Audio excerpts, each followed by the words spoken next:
حضور مالک کوثر محبوب دلبر احمد مجتبیٰ جناب محمد مصطفیٰ صلی اللہ علیہ وآلہ وسلم کے دربار گہربار میں ہدیہ درود و سلام عرض کرنے کے بعد تقریب سعید جمعۃ المبارک آج کے اس پرنور لمحات کے اندر میری گفتگو کا عنوان ہے بخشش کے بہانے۔ اللہ تعالیٰ سے دعا ہے اللہ تعالیٰ سن سنا کے عمل کی توفیق عطا فرمائے۔ رمضان المبارک کا یہ پہلا جمعہ ہے، یہ ہماری بڑی ہی خوش نصیبی ہے کہ ہمیں یہ آج کا دن دیکھنا نصیب ہو رہا ہے۔ یہ ایسے دن گزر رہے ہیں جن کے متعلق ہمارے نبی علیہ السلام دعائیں کرتے تھے، جس کے متعلق صحابہ دعا کرتے تھے، اہل بیت دعا کرتے تھے اللہ کی بارگاہ میں، یا اللہ ہمیں کسی طرح رمضان المبارک تک پہنچا دے، یعنی کہ اس سے پہلے یا اللہ موت نہ دینا، ہمیں ماہ رمضان المبارک مل جائے۔ یا رسول اللہ آخر اس کی وجہ کیا ہے؟ تو جواب یہی ملے گا، تجھے بتانا چاہتا ہوں اس مہینے میں اللہ کی رحمت بے شمار ہوتی ہے۔ اللہ تعالیٰ یہ بتانا چاہتے ہیں، ہمیں یہ سمجھنا چاہیے کہ کملی والے محبوب کی اس دعا سے کہ کملی والے محبوب ہمارے لیے کیا کیا اللہ سے لے کے ہمارے سامنے رکھا ہے۔ یعنی یہی سمجھ لیجئے کہ اگر کوئی مہمان ہو تو مہمان کے سامنے طرح طرح کے کھانے رکھے ہوں اور اس کھانوں سے اس کو فائدہ ہونا ہو، پسندیدہ کھانے ہو، تو کوئی بھی چھوڑتا نہیں ہے۔ تو ماہ رمضان المبارک اللہ کا مہینہ ہے اور مصطفیٰ کا بھی پسندیدہ مہینہ ہے۔ اس مہینے اللہ تعالیٰ ہر لمحے اپنے بندوں پہ کرم ہی کرتا رہتا ہے۔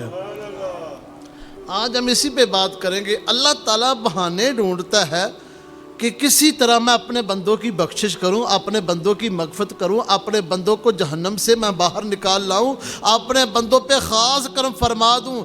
اس کو شیطان کی لسٹ میں کھڑا نہ کروں، اس کو کھڑا کروں تو محمد عربی کی لسٹ میں کھڑا کروں۔ میں جہاں پہ مصطفیٰ کھڑے ہو وہاں پہ یہ کھڑا ہو، یہ بالکل صاف ستھرا ہو جائے۔ بھائی ہمارا بچہ ہو، اس کے کپڑوں کو گندگی لگ جائے، کوئی نجاست لگ جائے، کوئی پلیدی لگ جائے، ماں کی کوشش ہوتی ہے کسی طرح اس کی گندگی ختم کی جائے، اس کے جو پلیدی لگی وہ بھی ختم کی جائے، اس کے کپڑوں پہ جو داغ لگا ہے وہ ختم کیا جائے۔ اگر ماں کو اتنی محبت ہے تو وہ ظاہر کا گندگی اتارنا چاہتی ہے، تو مجھے بتاؤ پھر کملی والے محبوب تو ماں سے بھی زیادہ پیار کرتے ہیں، تو خالق کائنات تو مصطفیٰ جان رحمت سے بھی زیادہ پیار کرتا ہے۔ وہ بھی یہ پسند نہیں کرتا کہ میرے بندے ہوں، مصطفیٰ کے غلام ہوں، ان کے اوپر بھی گندگی ہو۔ وہ بھی چاہتا ہے کہ ماہ رمضان المبارک میں نے بھیج دیا ہے، بس کہ اس کے اندر آ کے تو کچھ نہ کچھ کر لینا، تیرے سارے گناہ میں مٹا دوں گا۔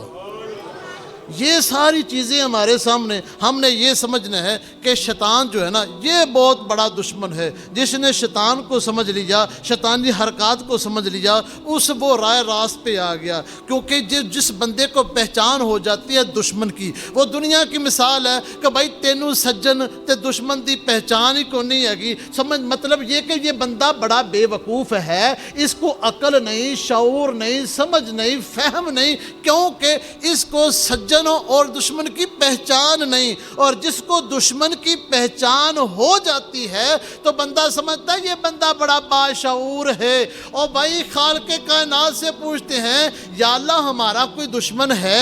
اللہ کہتا ہے ہاں ہے تمہارا دشمن ہے۔ یا اللہ وہ کون سا ہمارا دشمن ہے؟ اللہ فرماتا ہے وہ شیطان دشمن ہے، یہ تمہارا دشمن ہے، بس اس سے بچنا تمہارا کام ہے، تمہاری بخش فرمانا خالق کائنات کا کام ہے۔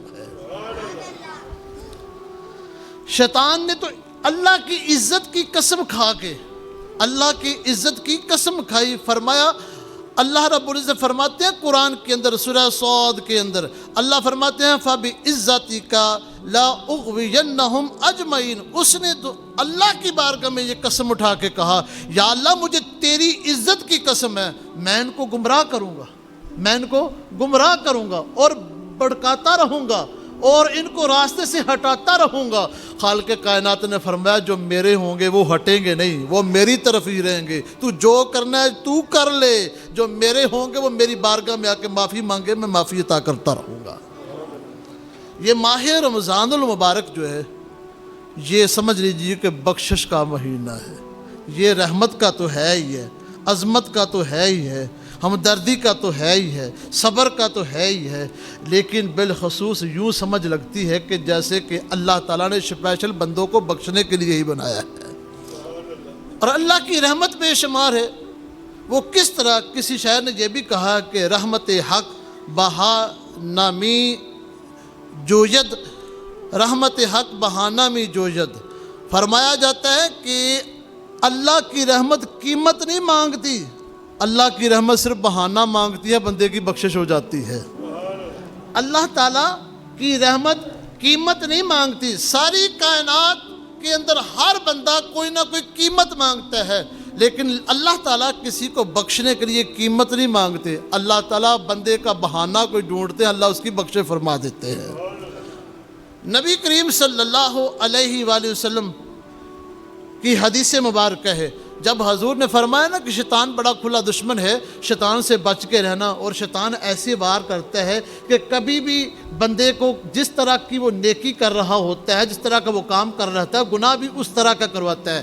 مثلا کہ بندہ فضول خرچی کرتا ہے، بڑا سخی ہے، اس سے کیا کرواتا ہے، اس سے اور خرچ کروا دیتا ہے، فضول خرچی، کیونکہ حضور علیہ السلام نے فرمایا شیطان تو جو اتنا دشمن ہے کہ فضول خرچی کروا کر دیتا ہے، اور فضول خرچی کرنے والا بندہ شیطان کا بھائی ہوتا ہے، اور جو بندہ سخاوت کرنے والا ہوتا ہے اس سے یہ نہیں کرواتے کہ کنجوسی کرواتا ہے، نہ یہ بات ذہن میں نکال لیجئے کہ شیطان کے داؤ کس طرح کے ہے، شیطان کس طرح بندے کو برباد کرتا ہے، یہ ہمیں سمجھنے کی ضرورت ہے۔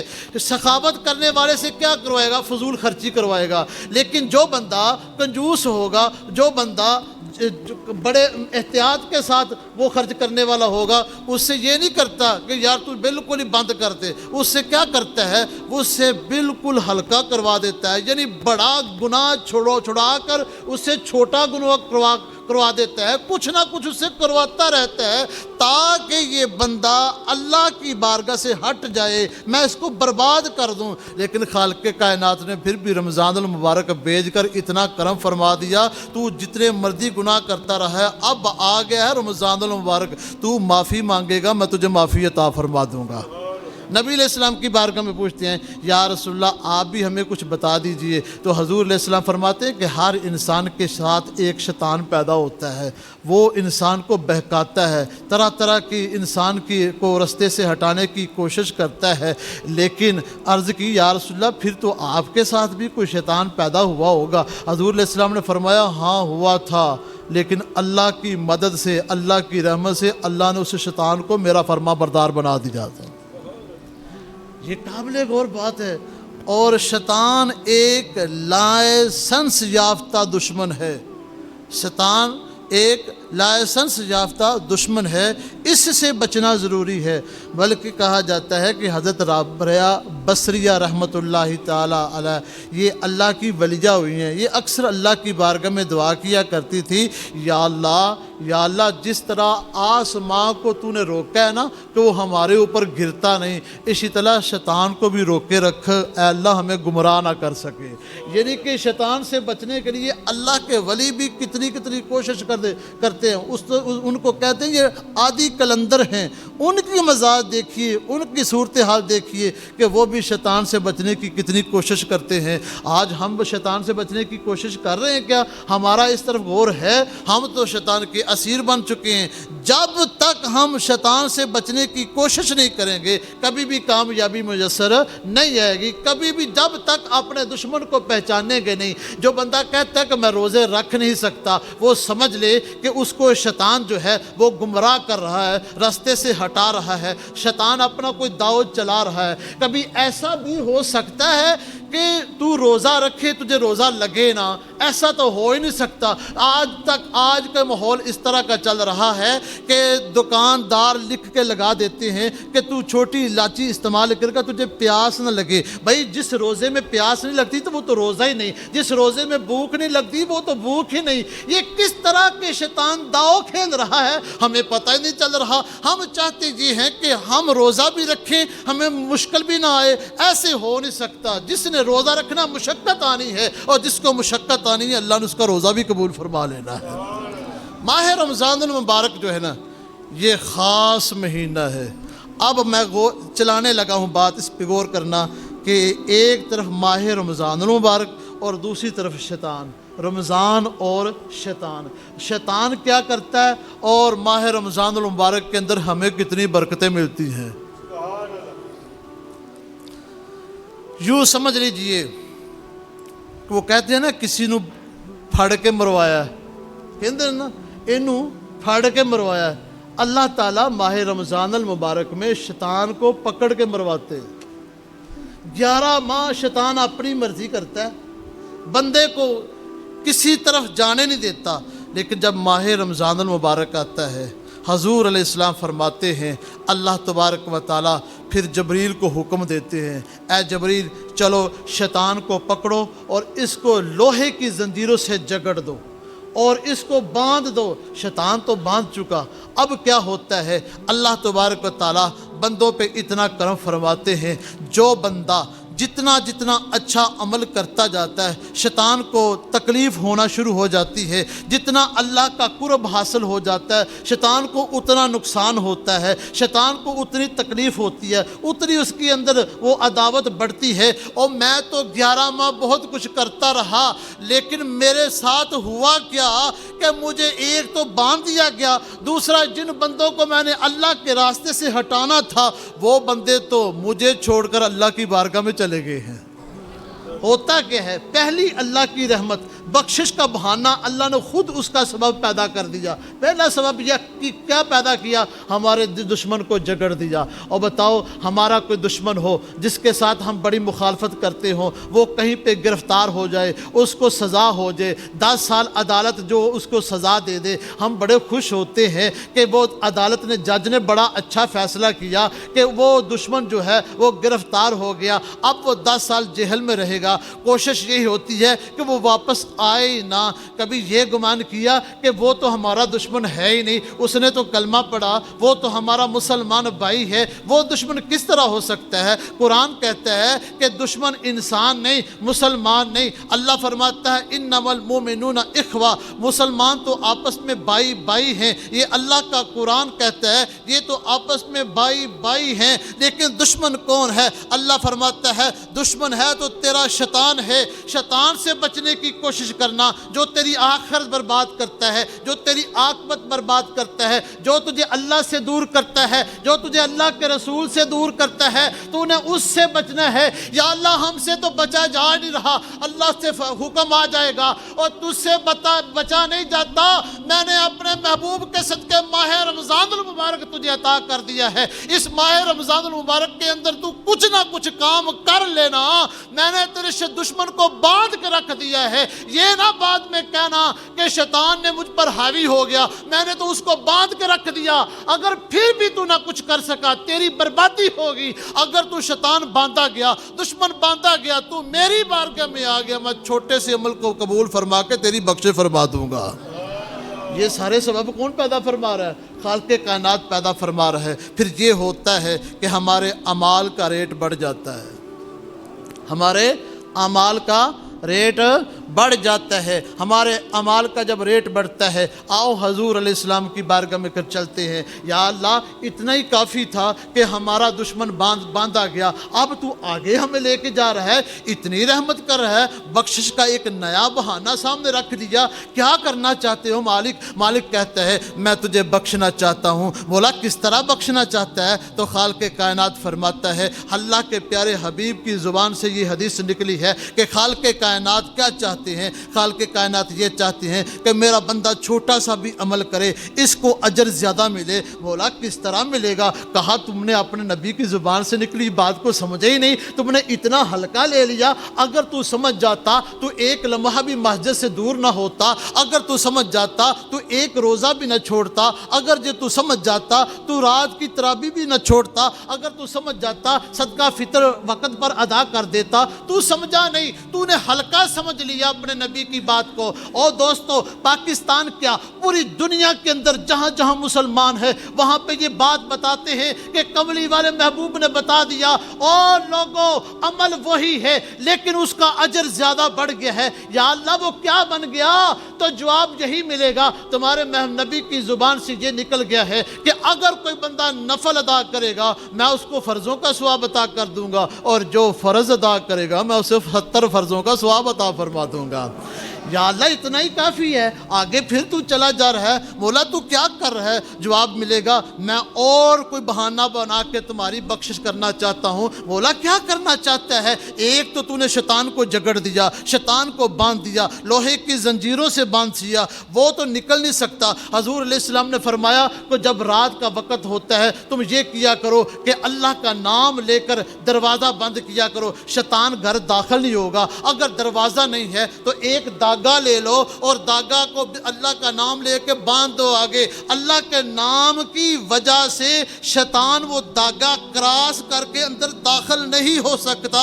یہ وہ شیطان ہے جو بندے کے جسم میں داخل ہو جاتا ہے، بندے کے خون میں شامل ہو جاتا ہے، بندے کے قلب میں داخل ہو جاتا ہے، بندے کے دماغ میں داخل ہو جاتا ہے، لیکن جب اللہ کا نام آیا شیطان اندر کراس نہیں کر سکتا ایک داغے کی وجہ سے۔ مجھے بتاؤ رمضان المبارک آیا تو اللہ ویسے ہی باندھ سکتا تھا، ویسے ہی اس کو ایک جگہ پہ قید کر سکتا تھا، لیکن کملی والے محبوب نے فرمایا نہیں نہیں اتنا نہیں، اور مصطفیٰ کے غلاموں سمجھ جانا، حضور بتانا چاہتے ہیں نہیں ہم نے داغے سے بھی نہیں باندھا، ایک جگہ پہ قید بھی نہیں کیا، ہم نے لوہے کی زنجیروں سے قید کیا ہے، لوہے کی زنجیروں سے باندھ دیا ہے۔ کوئی یہ نہ کہے میں نے روزہ چھوڑا ہے تو شیطان کس رات کی وجہ سے چھوڑا ہے، میں نے اگر تراویحیں چھوڑی ہیں تو شیطان کی وجہ سے چھوڑی ہیں، میں نے 8 پڑھ کے بھاگ گیا تو شیطان کی وجہ سے بھاگ گیا، میں نماز پڑھ کے پڑھنا بھول گیا تو شیطان کی وجہ سے بھول گیا۔ اللہ تعالیٰ نے سارے ریزن ہی ختم کر دیے، ساری باتیں ختم کر دی۔ اور میرے مصطفیٰ کے غلاموں میں اتنا اگر ریلیف دے رہا ہوں، اتنا تمہارے لیے بندوبست کر رہا ہوں تو سمجھ لینا میں پھر جزا بھی بڑی دے رہا ہوں، اگر تم میری مانے گا نا سزا بھی بڑی ہو جائے گی۔ یا اللہ تو فی الحال کرنا کیا چاہتا ہے؟ کہتا ہے کہ میں زنجیروں سے باندھ دیا ہے اور کر کے رہا ہوں، میں نے اختیار دے دیا ہے۔ کملی والے محبوب فرماتے ہیں جب روزے کا وقت افطاری کا وقت ہوگا کہ جو بندہ دعا کرے گا اللہ کی بارگاہ میں جو مانگے گا وہ بھی مل جائے گا، بخش مانگے گا بخشش عطا کر دیا جائے گی، یہ بھی مل جائے گی۔ اچھا یہاں پہ بھی بات یا اللہ بس اتنا ہی کافی ہے تو بخشنے پہ آئے تو بخشش ہو جاتی ہے۔ یا اللہ سمجھ میں نہیں آئی، میں تو اکثر یہ بات سوچتا رہتا ہوں لوگ قرآن کا مطالعہ نہیں کرتے، اور چلے کی کر دے قرآن کا کیوں نہیں مطالعہ کر دے؟ رمضان المبارک آ گیا اور روز قرآن پڑھو، جب نامہ اعمال کے اندر فرشتے لکھ رہے ہیں کیا کیا ہم بولتے ہیں، ذرا اس بات پہ غور کرنا، فرشتے لکھ رہے ہیں ہم کیا کیا بولتے ہیں۔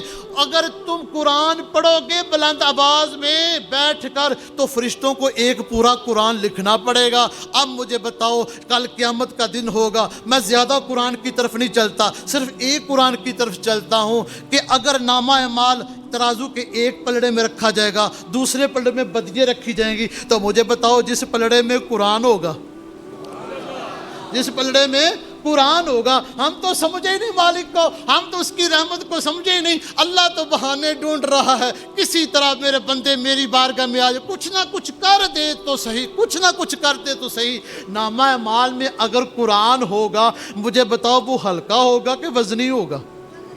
ہلکا ہوگا کہ اللہ تو بتا قرآن کے متعلق کیا تیرا حکم ہے؟ اللہ فرماتا ہے لو انزلنا ھذا القرآن علی جبل لرأیتہ خاشعا متصدعا من خشیۃ اللہ وتلک الامثال نضربها للناس لعلہم یتفکرون۔ یا اللہ اس کا مطلب کیا ہے؟ جواب ملے گا سمجھ جاؤ، میں بتانا چاہتا ہوں اگر ہم قرآن کو پہاڑ پر نازل کرتے تو پہاڑ بھی ریزہ ریزہ ہو جاتا، اتنی پاور والا قرآن ہے میں تجھے دے رہا ہوں۔ دیا کس کس کی وجہ سے؟ مصطفیٰ کی وجہ سے۔ اس میں تو بڑا جلال ہے، مصطفیٰ نے جمال میں بدل کر ہمیں عطا کر دیا۔ اگر ہم روز کا قرآن پڑھنا شروع کر دیں گے رمضان المبارک کے اندر، اور ایک طرف حکم آ گیا کہ جو بندہ نفل پڑھتا ہے اس کا فرض جتنا ثواب ہے، اور جس کا جو فرض کرتا ہے اس کو 70 فرضوں جتنا ثواب ہے۔ جس کے نامہ اعمال میں رمضان المبارک میں پڑھا ہوا قرآن ہوگا، وہ اندازہ لگا کے بتائے پھر اس کا نیکیوں والا پلڑا بھاری ہوگا کہ ہلکا ہوگا؟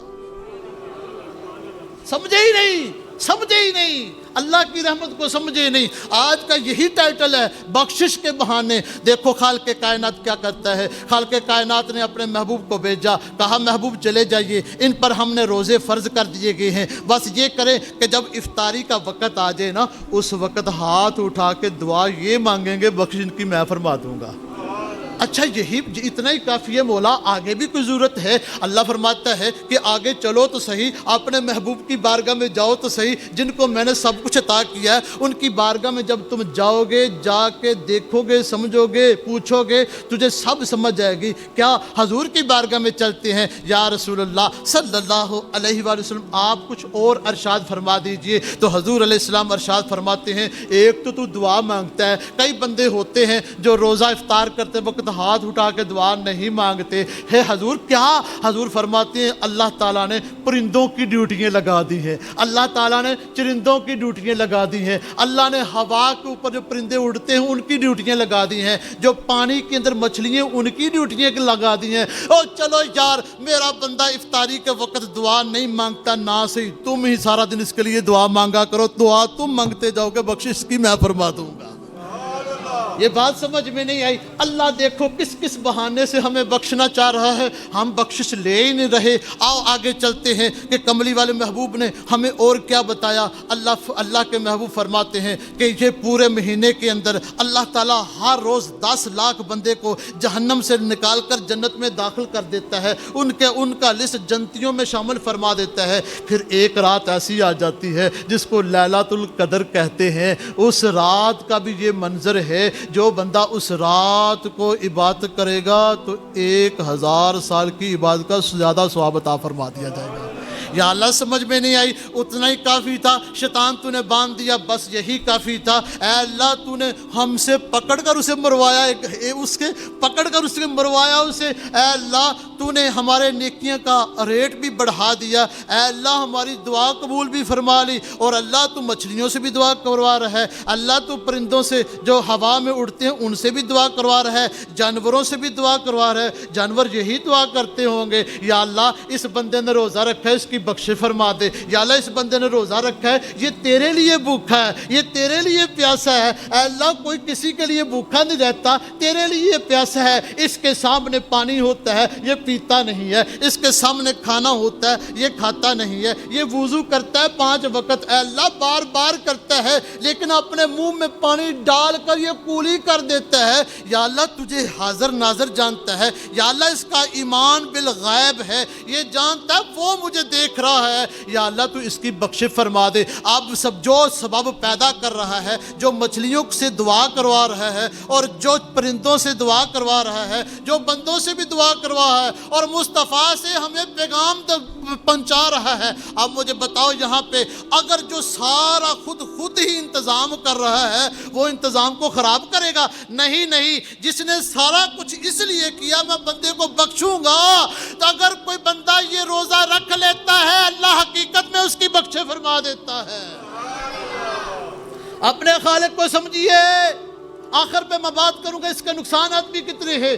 دیکھو لیلۃ القدر کی رات ہے، 80 سال 1000 مہینہ، یہ کیا ہوتا ہے؟ لوگ کہتے ہیں 80 سال اور 80 سال کی تو عمر ہی کم ہوتی ہے۔ آج تو ماہرین کہتے ہیں کہ ہاں عام انسان کی عمر جو ہے یہ تقریباً 40 سے 45 سال ہو رہی ہے۔ جس بندے کو 40 سال سے پہلے شوگر کی بیماری ہو جاتی ہے اس کی جلدی موت ہو جاتی ہے۔ یہ ویسے تو حکم تو اللہ کا ہے نا، یہ سائنس کہہ رہی ہے کہ جس بندے کو جلدی چھوٹی عمر میں شوگر ہو اس کی موت بھی جلدی واقع ہو جاتی ہے۔ یہ سمجھ میں نہیں آ رہی۔ یا اللہ اتنی عمر، 40 سال ایک طرف اور ایک رات ایک طرف، یا اللہ 80 سال ایک طرف اور ایک رات ایک طرف سمجھ نہیں آئی، اللہ فرماتا ہے یہی تو میں بتانا چاہتا ہوں کہ میں چاہتا یہ ہوں کہ تو ایک رات بھی آ جائے گا میں تیری بخشش فرما دوں گا۔ یہ اللہ کی کرم نوازی دیکھیے، ہم اللہ کی رحمت کو پہچان نہیں رہے، پھر بھی اکڑ کے بیٹھے ہیں کہ ہم روزہ نہیں رکھیں گے، ہم سے روزہ رکھا نہیں جاتا۔ رات کا وقت آتا ہے تو ہم اپنے کمروں میں بند ہو جاتے ہیں یا کسی دکان کے اندر بیٹھ جاتے ہیں۔ اور کچھ لوگ تو میں نے ایسے دیکھے ہیں، اتنے بے حیا بندے ہوتے ہیں، وہ کیا کرتے ہیں کہ اتنے بدتمیز بندے ہوتے ہیں، وہ یہ بھی نہیں کرتے کہ اس وقت روزے کی افطاری کا ٹائم ہے، چلو اندر چھپ جائیں یار اپنے گناہ کو ظاہر نہ کریں، ایسا بھی نہیں کرتے۔ اور چلو یار ہم سے روزہ نہیں رکھا جاتا، تراویح تو پڑھ سکتے ہیں، اور لوگوں کو کیا دکھانا، ہم تراویح تو پڑھنے کے لائق ہیں، اگر تراویح پڑھیں گے تو اس کا ثواب ملے گا، ہر سجدے کے بدلے اللہ 1500 نیکی عطا فرمائے گا۔ ہم اللہ کی بارگاہ میں آ جائیں گے، اللہ کی بارگاہ میں آ کے عرض کریں گے یا اللہ روزہ ہم سے رکھا نہیں جا رہا، اے اللہ ہم نے اس کا فدیہ دے دیا ہے، کسی غریب کو کھانا کھلا دیا مولا، اپنی جگہ پہ کسی اور کو روزہ رکھا دیا ہے، لیکن مولا تراویح تو ہم پڑھ سکتے تھے، ہمارے اندر اتنی قوت نہیں تھی، ہماری شوگر لو ہو جاتی ہے، ہمیں اور بیماری ہے، ڈاکٹر نے کہہ دیا تو روزہ نہیں رکھ سکتا، مولا تیرا ہی حکم ہے اپنی جان بچانا، چلو ہم نے اللہ اس کا فدیہ دے دیا، لیکن اللہ تیری بارگاہ میں آگے ہم 5 وقت نماز تو پڑھ رہے ہیں نا، اے اللہ ہم روزہ نہیں رکھ سکتے، ہم رات کا قیام تو کر رہے ہیں، قرآن کی تلاوت پڑھ رہے ہیں، یا اللہ تیری بارگاہ میں آگے ہیں، کچھ نہ کچھ تو کر رہے ہیں، جب یہ ارادہ ہوگا اللہ اس کی بخشش فرما دے گا۔ اللہ کے لیے ان باتوں پہ غور کرو، ہم اللہ کے لیے جو کچھ کرنا ہے کریں۔ جب شب قدر آتی ہے، لیلۃ القدر آتی ہے، اللہ کا قرآن فرماتا ہے انا انزلناہ فی لیلۃ القدر وما ادراک ما لیلۃ القدر لیلۃ القدر خیر من الف شہر، بے شک ہم نے شب قدر کو نازل کیا۔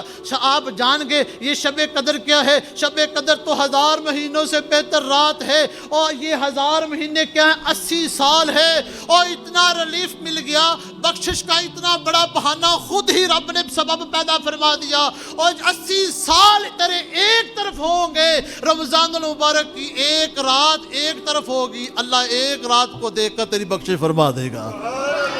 آؤ آخری رات کی طرف چلیں۔ آخری رات کون سی ہے؟ جب رمضان المبارک کی آخری رات آتی ہے، میرے کملی والے محبوب، آپ کے بھی آقا، میرے بھی آقا، آپ کے بھی سردار، میرے بھی سردار، آپ کے لیے بھی رحیم، میرے لیے بھی رحیم، آپ کے لیے بھی کریم، میرے لیے بھی کریم، وہ کیا کہتے ہیں؟ کہتے ہیں میرے امتیوں سن لو اور سمجھ جانا، جب آخری رات آتی ہے ہر دن کو اللہ 10 لاکھ بندے کو جہنم سے نکال کر جنت میں داخل کرتا ہے، لیکن جتنے لوگ پورے مہینے میں جہنمیوں کو جنتی اللہ بناتا ہے، اتنے اللہ آخری رات کو کر دیتا ہے۔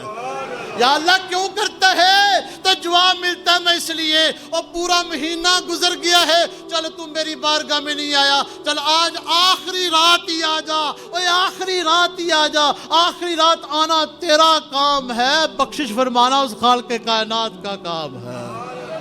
اللہ اکبر، اللہ اکبر۔ یہ دیکھیے اب مجمع عید کی برکات دیکھیے۔ مجمع عید کے اندر حضور علیہ السلام فرماتے ہیں جب بندہ روزے رکھتا ہے، عید کا دن ہوتا ہے، جب عید کی نماز پڑھنے کے لیے جاتا ہے تو راستے میں فرشتے کھڑے ہو جاتے ہیں، ایسے ہاتھ باندھ کے کھڑے ہو جاتے ہیں، جو کہ عید کی نماز پڑھنے کے لیے آتا ہے فرشتے اس کے ساتھ مصافحہ فرماتے ہیں۔ اور یہ بھی کہا جاتا ہے کہ جو بندہ عید کی نماز پڑھنے کے لیے آتا ہے اللہ اس کی بخش فرما دیتا ہے۔ کچھ ایسے لوگ بھی ہیں جو پورا مہینہ نہیں آتے، چلو آخری دن ہی آ جاتے ہیں۔ میں کسی سے پوچھتا ہوں حضرت آپ بتائیں روزے رکھے؟ وہ کہتا ہے نہیں رکھے۔ میں کہتا ہوں تراویح پڑھی؟ وہ کہتا ہے نہیں پڑھی۔ میں کہتا ہوں آپ نے قرآن کی تلاوت کی؟ وہ کہتا ہے نہیں کہی۔ میں کہتا ہوں سیویاں کھائی ہیں؟ وہ کہے گا ہاں سیویاں کھائی ہیں۔ اور یہی سمجھ لیجئے کہ جس طرح اس نے سیویاں ضرور کھائی ہیں، اسی طرح کوئی عید کی نماز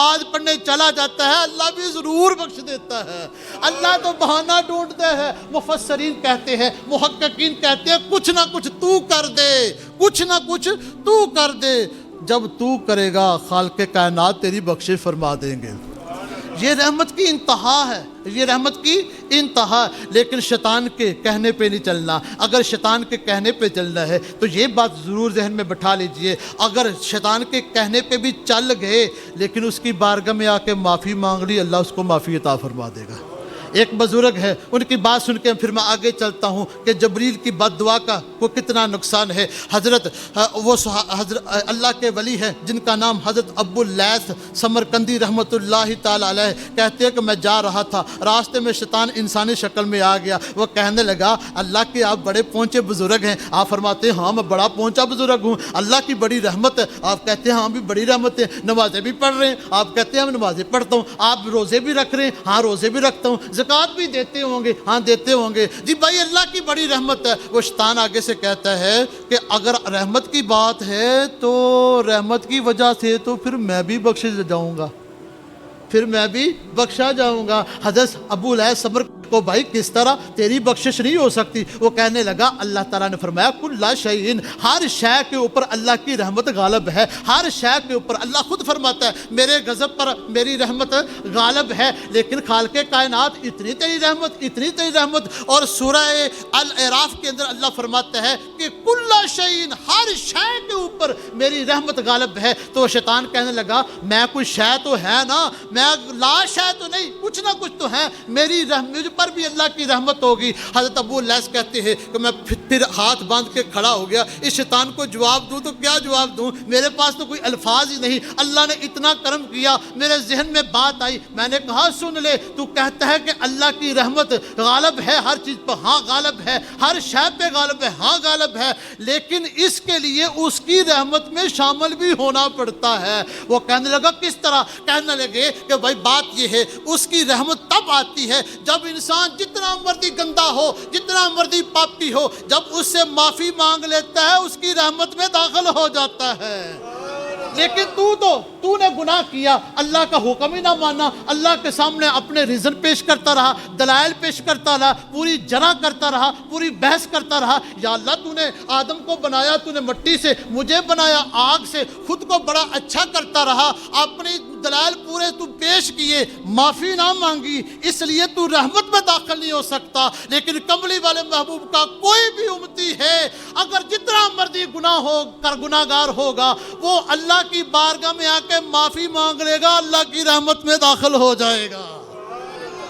یہ ہے بات، اللہ تعالیٰ کتنے غفور الرحیم ہے، اللہ کی رحمت تو بہانے ڈھونڈتی ہے۔ آخری بات میں کرتا ہوں، وقت ہونے جا رہا ہے، آؤ نبی پاک صلی اللہ علیہ وآلہ وسلم کی بارگاہ میں چلتے ہیں۔ صحابہ نے دیکھا، صحابہ کا مجمع لگا ہوا ہے، نبی علیہ السلام نے اس ممبر مبارک کے اوپر، اس ممبر پہ نہیں، اس ممبر مبارک کے اوپر آپ جس پر حضور جلوہ فروز ہو کر خطبہ ارشاد فرماتے تھے، حضور نے قدم مبارک رکھا، حضور نے فرمایا آمین، پھر کہا آمین، پھر کہا آمین۔ ایک صحابی نے عرض کری یا رسول اللہ سمجھ نہیں آئی، آپ کے پاس تو کوئی بندہ بھی نہیں ہے، پھر بھی آپ آمین آمین آمین کر رہے ہیں، اس کی وجہ کیا ہے؟ حضور علیہ السلام نے فرمایا اے صحابہ سن لے، میرے پاس جبریل آیا تھا، جبریل آ کے کہنے لگا یا رسول اللہ جس بندے کے والدین بوڑھے ہو جائیں لیکن وہ خدمت کر کے بخشش نہ کروائے تو میں نے کہا اس پہ لعنت۔ حضور فرماتے ہیں میں نے کہا آمین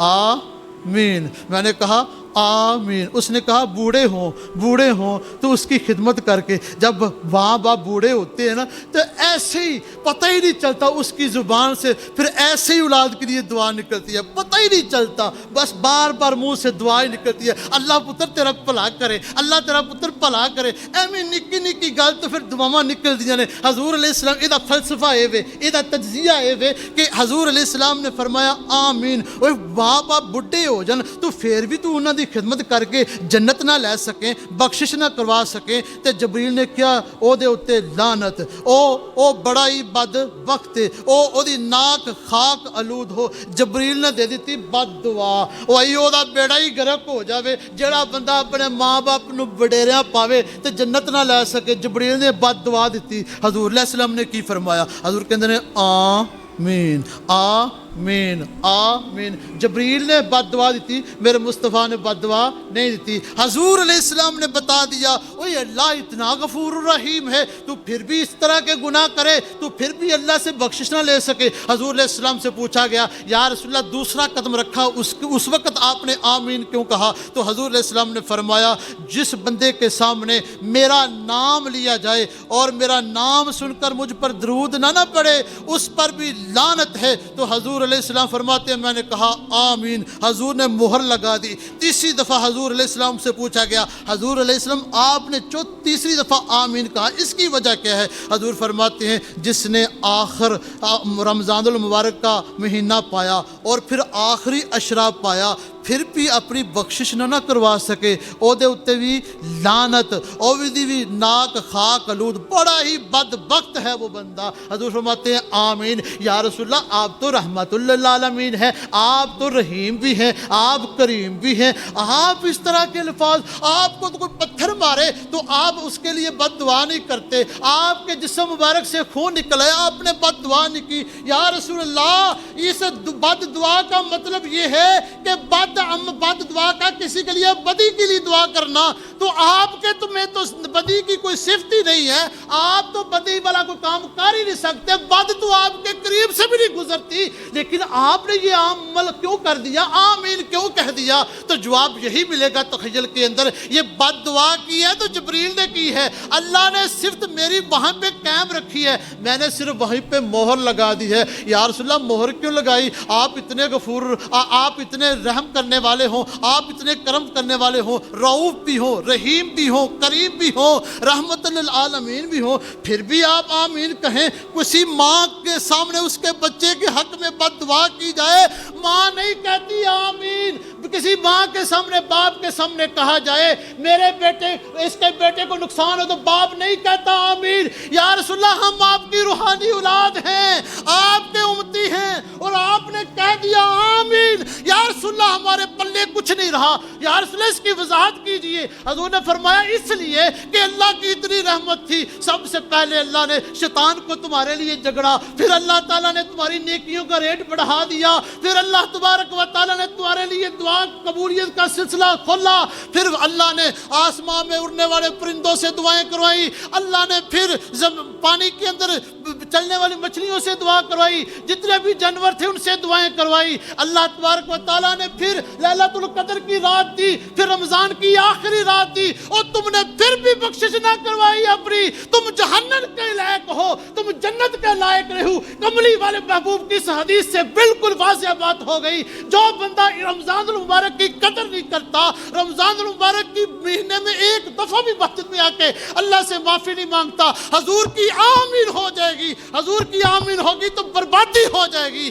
اگر ہم آ جائیں گے ایک دفعہ بھی آ جائیں گے تو اللہ سے معافی مانگتے رہیں گے، کمی رہتی ہے تو رہ جائے، اللہ اپنے فضل سے قبول فرما کے بخش فرما دے گا۔ بس یہی بات ہے، کہیں گے کہ اتنا سخت مسئلہ کر دیا، مسئلے کی حقیقت تو یہی ہے۔ بس دوستو ایک طرف رحمت نظر آ رہی ہے تو اتنی رحمت ہے، تو دوسری طرف دیکھیے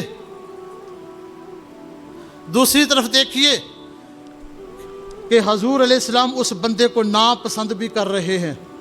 آؤ کچھ لوگ آج آئے ہیں 6 دن کے بعد مسجد میں، ان کے چہرے آج میں دیکھ رہا ہوں، اور جو کہتا ہے کہ ہم دوسری مسجد میں جاتے ہیں ان کے چہرے بھی نظر آ رہے ہیں، ان کے چہرے کے اوپر بھی اثرات ہوتے ہیں۔ روزہ نہیں رکھا جاتا، کسی طبیب سے اپنے معالج سے پوچھ کر یہ کلیئر کرواؤ، لیکن مسجد میں تو آنا حق بنتا ہے، تو آ تو سکتا ہے، تو آ کے قرآن کی تلاوت کر، 5 وقت کی نماز پڑھ، تو 5 وقت نہیں آ سکتا 1 وقت آ جائے، اگر تو 1 وقت نہیں تراویح نہیں پڑھ سکتا 1 نماز کا وقت ہی آ جائے، باقی گھر پڑھ سکتا پڑھ، لیکن آؤ تو صحیح، کچھ نہ کچھ تو کر، دن میں 1 دفعہ تو اللہ کی بارگاہ میں آ، یہ تو کوئی بات نہیں، 8 کے دن کے بعد بھی نہیں جانا، اور آخری رات جو ہوتی ہے تاک اس رات کو بھی نہ جانا، اور بالخصوص عید کی نماز بھی نہ ادا کرنا۔ ایسا تو بدبخت ہے کہ اللہ کی ناراضگی کا سبب بننا چاہتا ہے، اور اللہ کسی کو جہنم میں پھینک کے خوش نہیں ہے، اللہ خوش ہی اس وقت ہوتا ہے جب بندہ گناہ گار ہوتا ہے، اس سے معافی مانگتا ہے، اللہ اس کو جنت میں داخل فرما دیتا ہے۔ حدیث پاک ہے، حضور علیہ السلام فرماتے ہیں تم گناہ گار ہو، گناہ کرو، اگر تم گناہ کرو گے اللہ تجھے بخش دے گا، اگر تم گناہ نہیں کرو گے تو اللہ کوئی ایسی قوم لے کے آئے گا جو گناہ کرے۔ ذرا اس بات پہ غور کرو، اس حدیث کے فلسفے کی طرف چاہیے، پھر آپ کی آنکھیں کھلیں گی کہ اللہ کی منشا کیا ہے، اللہ کا مقصد کیا ہے۔ حضور علیہ السلام فرماتے ہیں کہ ہر گناہ گار کی بخشش ہوگی، ہر گناہ گار کی۔ حضور علیہ السلام فرما رہے ہیں کہ ہر گناہ گار کی بخشش ہوگی۔ اگر تم گناہ ہی نہیں کرو گے تو اللہ ایسی قوم لے کے آئے گا جو گناہ کرے، جو گناہ کرے۔ یا اللہ تو گناہ کرنے کے لیے خود قوم پیدا کر رہا ہے؟ تو جواب ملے گا یہ میں گناہ کرنے کے لیے پیدا نہیں کر رہا، گناہ گار کو بخشنے کے لیے پیدا کر رہا ہوں، گناہ کے لیے پیدا نہیں کر رہا۔ لوگ کہتے ہیں نا او بھائی ہر چیز دی اللہ دا حکم نہ لے تے پھر ہی گناہ کیوں کرنے ہیں؟ او بھائی تو گناہ اس لیے کرتا ہے کہ اللہ تجھے بخشنا چاہتا ہے۔ آج ہم عہد کریں کہ اللہ کی بارگاہ میں معافی مانگیں، یا اللہ تیرا مہینہ آ گیا۔ حضور علیہ السلام تو رجب کے اندر ہی دعائیں مانگتے تھے، ہم بھی دعا مانگیں یا اللہ تیری شان کے لائق تم کچھ نہیں کر سکتے، لیکن آ گئے ہیں مولا، اپنے حبیب کے صدقے معافی عطا فرما۔ وآخر دعوانا الحمدللہ رب العالمین۔